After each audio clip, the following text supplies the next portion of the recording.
তবে কি বাবার হাত ধরে যার মিসাইল পরীক্ষার মাঠে আসা সেই কিশোরী হতে চলেছে উত্তর কোরিয়ার পরমাণু সাম্রাজ্যের পরবর্তী উত্তরাধিকারী? সম্প্রতি দক্ষিণ কোরিয়ার গোয়েন্দা সংস্থা নিশ্চিত করেছে উত্তর কোরিয়ার খ্যাপাটে নেতা কিম জং উন তার ১৩ বছর বয়সী কন্যা কিম জু আয়েকেই বেছে নিয়েছেন পরবর্তী রাষ্ট্রপ্রধান হিসেবে। স্রেফ প্রশিক্ষণই নয়, জু আয়ে এখন মনোনীত উত্তরাধিকারীর পর্যায়ে পৌঁছে গেছে। সিওলের মতে দীর্ঘদিন পর্দার আড়ালে থাকলেও সাম্প্রতিক মাসগুলোতে তাকে দেখা যাচ্ছে প্রতিটি গুরুত্বপূর্ণ রাষ্ট্রীয় প্রটোকলে।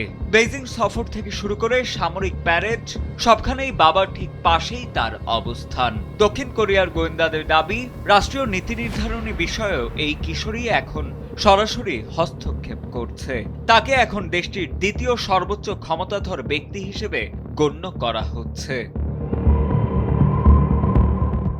উত্তর কোরিয়ার কট্টর পুরুষতান্ত্রিক সমাজ ব্যবস্থায় কিমের একটি বড় ছেলে থাকা সত্ত্বেও কেন মেয়েকে বেছে নেওয়া হলো তা নিয়ে বিশ্বজুড়ে চলছে চুলচেরা বিশ্লেষণ। কিমের বোন কিম ইয়ো জং এর প্রভাব থাকলেও জু আয়ের ক্ষমতা সরাসরি রাজ সিংহাসনের দিকেই ইঙ্গিত দিচ্ছে। তাই এখন প্রশ্ন জাগছে, এই ১৩ বছর বয়সী মেয়েটি কি তবে কিম পরিবারের চতুর্থ প্রজন্মের শাসক হিসেবে আবির্ভূত হতে যাচ্ছে?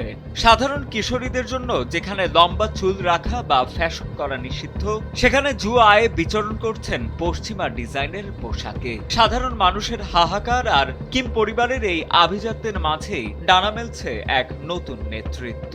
কিম জং উন কি কেবল নিজের ভাবমূর্তি রক্ষা করতেই মেয়েকে সামনে আনছেন, নাকি পরমাণু শক্তিধর এই দেশের পূর্ণ নিয়ন্ত্রণ শেষ পর্যন্ত এই কিশোরীর হাতেই তুলে দেবেন, সেটি এখন দেখার বিষয়।